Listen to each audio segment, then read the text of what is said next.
All right, for this video, we're going to learn how to do a purl stitch. Now, first of all, just a little note on the structure and mechanics of knitting. Whenever we make a knit stitch, it actually makes this little V on the front side, and on the back side, it makes this little bump. Call that a purl bump. This is actually the yarn that you were knitting with going through one stitch up around the needle, across the back, through, across the back, up and around. This is the row before that, all these bumps. So a lot of times we refer to that as the purl bump. Well, this is the knit side. So if you notice compared to our other videos where we've been knitting and practicing different stitches, there are always these bumps with a little bit more space between them. It was a bit stretchier, a bit more flexible, kind of squishy, which is great. That's called garter stitch. That's when we knit one direction, we turn it, and we knit the next direction. The swatch I have here is what we call stockinette stitch. So stockinette is kind of that more familiar looking knit pattern. It's where we knit one direction on what we call the right side, and we purl on the wrong side.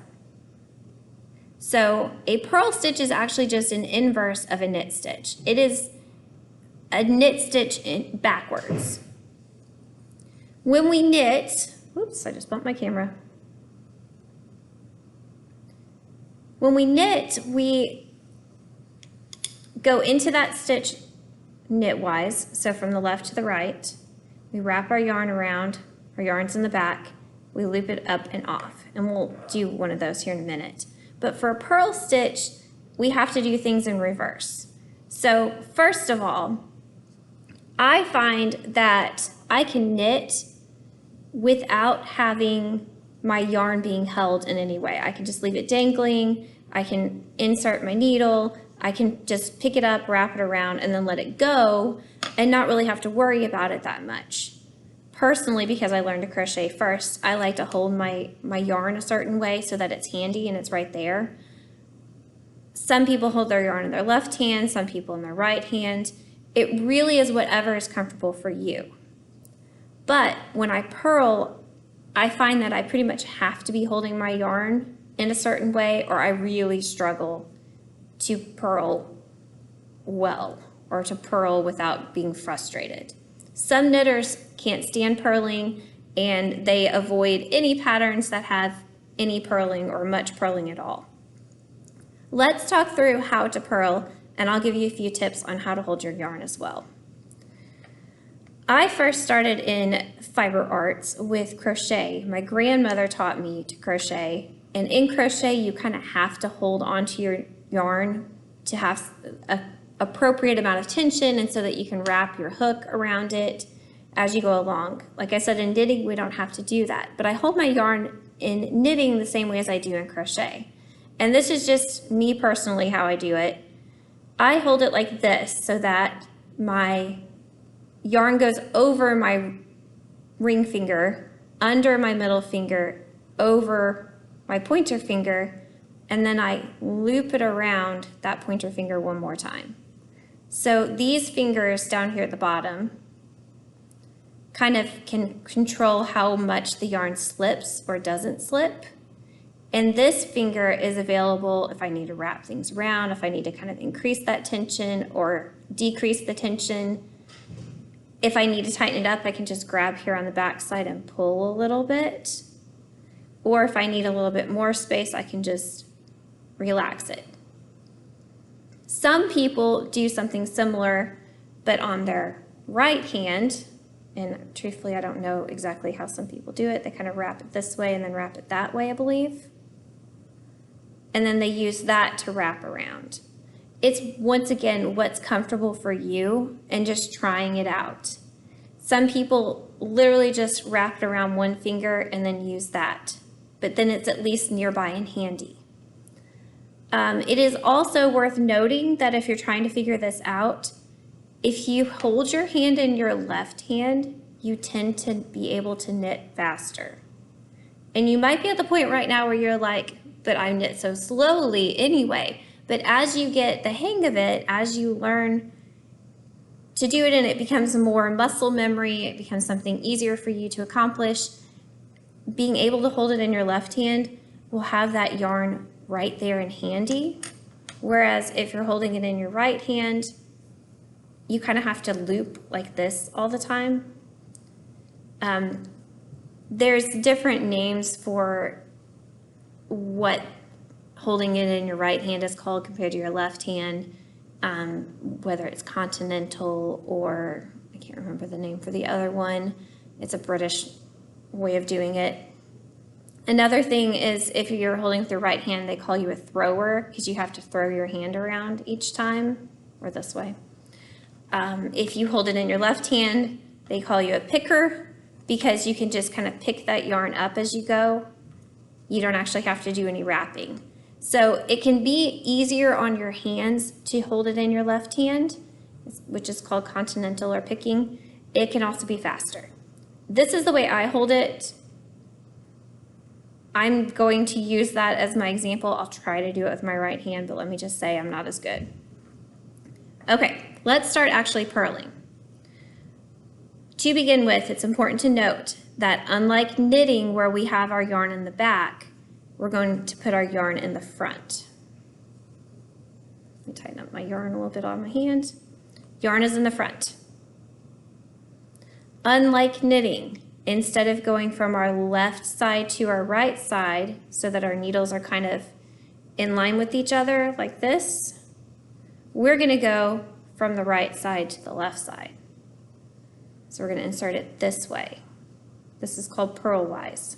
So let me get my stitches down to the end of the needle here.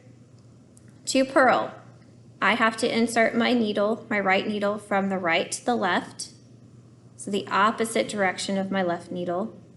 I need to move this yarn from the front over the top of my right needle and then between the two needles. Show you that again. Yarn in the front.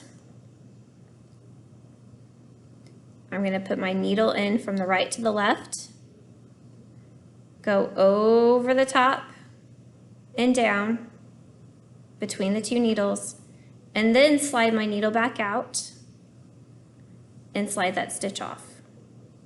So let's do it again. Notice I'm still using this middle finger to keep my stitches from sliding where I don't want them.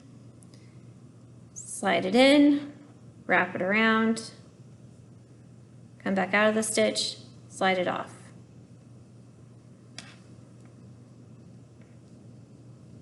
So as with knitting, it's important that we don't wrap our stitches the wrong direction because it will twist the stitch and make it do kind of weird things and it gets really tight and hard to knit the next stitch in.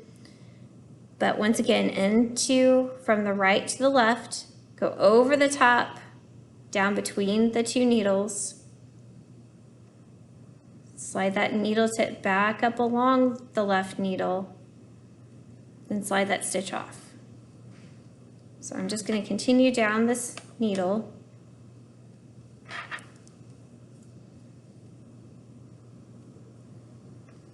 Try to go not too fast so you can see it.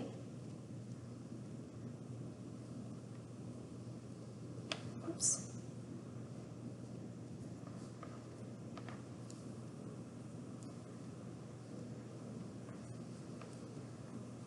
And our last one. Now when we're doing stockinette stitches, or stockinette stitch, so it's all knits on one side and purls on the other side, it tends to curl a little bit. This yarn is a little bit grippier, so it doesn't so bad, but it does tend to kind of curl in on itself. And that's simply just because of the nature of a knit stitch, because each of these V's is looped around the back of the one above it. And that causes it to kind of want to fold this way. I'm on the right side now, the one that looks like the V's. So I need to knit across this side. And just as a note, if I were to purl on every row, it would look the same as if I were to knit on every row. It would look just like garter stitch. Most people don't do that though because they don't like to purl. So if they have to make it look like that, they're gonna knit every time instead. Now there is something called reverse stockinette, where instead of this being the right side, it's the wrong side. And the purl side is the right side. And depending on the pattern, and depending on what other stitches are involved, sometimes they'll just have you knit and then flip it over, which is kind of nice. Okay, I'm gonna try to do this with my right hand, so this is gonna be interesting. I'm not good at even holding my yarn this way. You know what, this might get abandoned because I don't know if I can do it. Once you learn something one way, it's kind of hard to learn it a different way. Okay, so insert from right to left, wrap it over the top. I can't do this, never mind. Going back. Over the top, around the needle, slide that needle back out, slide that stitch off. Purling might take a little bit longer to get the hang of than knitting. And if you want, you can just purl every row until you feel kind of comfortable with it, get the hang of it. And then we can get into some stitch patterns where we do like knits and purls together, like alternating. That is called a rib stitch. Rib stitches are used quite often at the top of socks or on the edges of like a shirt because it kind of cinches in a little bit. There's a lot that you can do once you know how to both knit and purl.